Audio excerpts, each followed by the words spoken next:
Cette question de comment réussir sa vie revient chaque fois et c'est une question que plusieurs personnes se posent. On se demande comment on peut réussir dans sa vie. La réussite, malheureusement, n'est pas une chose qu'on apprend à l'école. Elle n'est pas une chose aussi que la plupart de nos parents peuvent t'asseoir et puis te montrer le chemin, ce qu'il faut faire exactement, parce qu'eux aussi se cherchent, soyons honnêtes. La majorité de nos familles en Afrique, tout le monde se cherche. Aujourd'hui, je m'assois et des fois, j'ai du mal à répondre à certaines questions quand je voyage en Afrique parce que je ne sais pas quoi dire. Pourquoi? Parce que c'est facile de dire ce qu'il faut faire, mais c'est très difficile aussi de prendre des actions. Alors, je pense que aujourd'hui, c'est une journée très, très sérieuse pour moi, si je peux mettre ça ici, ou si je peux dire cela. Parce que je suis en train de parler de ma vie, comment je suis arrivé là. Parce qu'il n'y a que 16 ans de cela, je n'avais pas tout ça. Je ne pouvais même pas acheter un billet d'avion, aller là où je veux. Et aujourd'hui, je voyage comme je veux. Je travaille sur des plateaux avec des grands réalisateurs, des grands producteurs, que ce n'était que des rêves.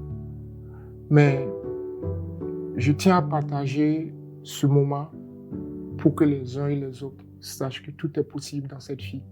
Et il faut écarte-toi, éloigne-toi de ceux qui te découragent, ceux qui te disent que non, tu rêves, parce qu'on m'a dit la même chose aussi.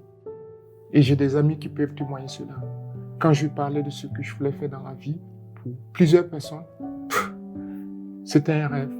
Et on me disait chaque fois, laissez-le dans les nuages. Vous comprenez? Moi, j'ai perdu mon père à l'âge de 16 ans, 2 jours avant la fête de Noël de 1997.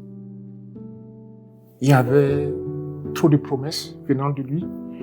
Et mon plus grand rêve, c'était d'aller dans une école d'art, étudier, faire les dessins. Et il comptait aussi ce que je revienne, travailler avec lui dans son entreprise.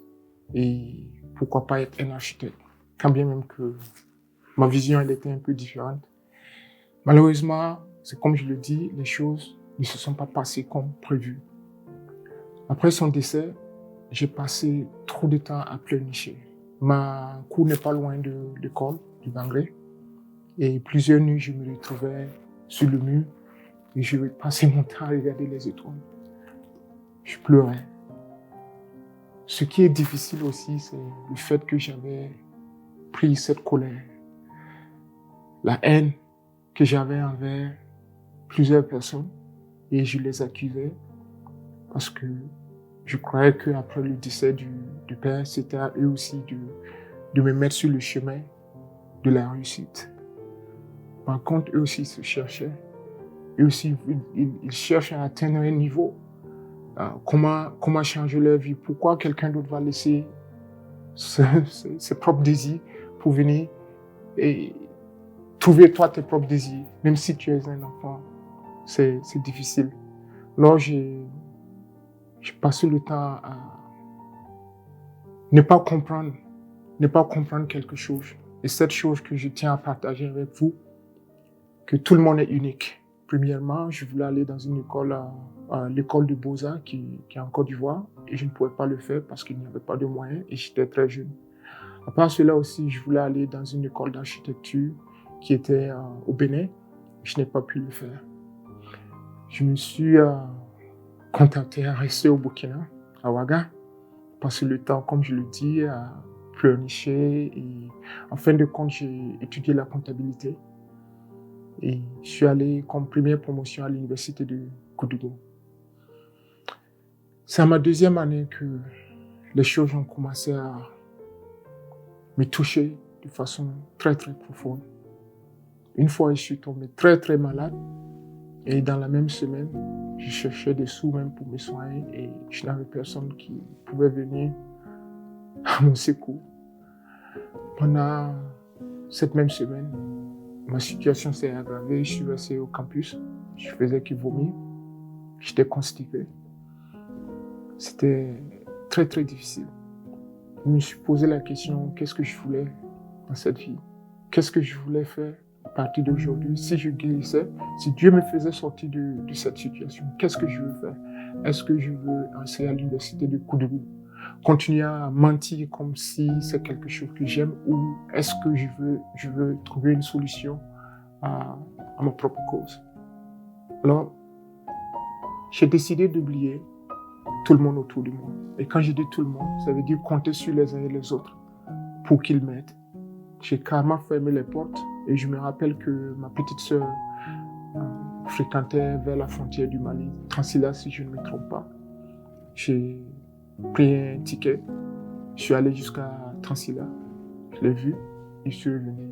Et pendant ce voyage, un voyage lointain, j'ai eu le temps d'être seul dans le bus, quand bien même qu'il y avait des gens, des étrangers autour de moi. J'ai eu le temps de cogiter, de réfléchir énormément. Voilà, c'est comme je le disais au début, j'avais des rêves. Je rêvais de voir certaines personnes, je rêvais d'atteindre un certain niveau que je partageais avec certains de mes amis. DJ Medmo, qui est toujours à Ouaga, Elzo, qui est toujours au Gabon. Et ils peuvent être des témoins aujourd'hui. Et pendant les années 2000-2001, j'étais complètement ancré dans la musique, rap. Et ça aussi, j'ai entendu toutes sortes de mots autour de moi et des critiques, ouais, avec les cheveux touffus et tout ça. C'était difficile. Alors, quand je suis revenu du voyage, à travers l'aide d'un ami, je suis allé au cyber, on a cherché des écoles, j'ai appliqué pour une école. Quand j'ai dit à ma mère que j'ai eu un visa et je vais aller aux États-Unis pour étudier, ma mère m'a demandé, mais comment on va faire? Comment on va faire? Pour elle, c'est où on allait trouver les sous pour que je puisse aller aux États-Unis. On a tâtonné de gauche à droite jusqu'à ce que j'ai mon billet d'avion et j'ai quitté Ouaga pour les États-Unis en 2008. Il faut que tu te poses cette question. Qu'est-ce que tu veux dans la vie? Je conseille aux uns et aux autres d'écrire. Il faut avoir un cahier où tu peux parler de ta vie parce que c'est quelque chose que j'ai toujours fait. Même dans le noir, je l'ai fait. Et j'ai écrit des lyrics de rap dans le noir sans lumière aussi. Et je me lève le matin, c'est presque partout. Écrire, c'est important. Pourquoi? Parce que ça te permet de te libérer. Tu vides la mémoire. Et une fois que tu fais ça, tu peux t'asseoir aussi, réviser tout ce que tu as écrit et te poser des questions encore. Quel genre d'action peux-tu prendre pour arriver là? Je ne suis pas issu d'une famille nantie. C'est vrai que j'avais une très belle vie, bien avant l'âge de 17 ans. J'avais presque tout. Je n'ai jamais manqué de quelque chose. Mais vous voyez, l'adolescence, elle est tellement importante qu'une fois que c'est raté aussi, c'est très, très difficile.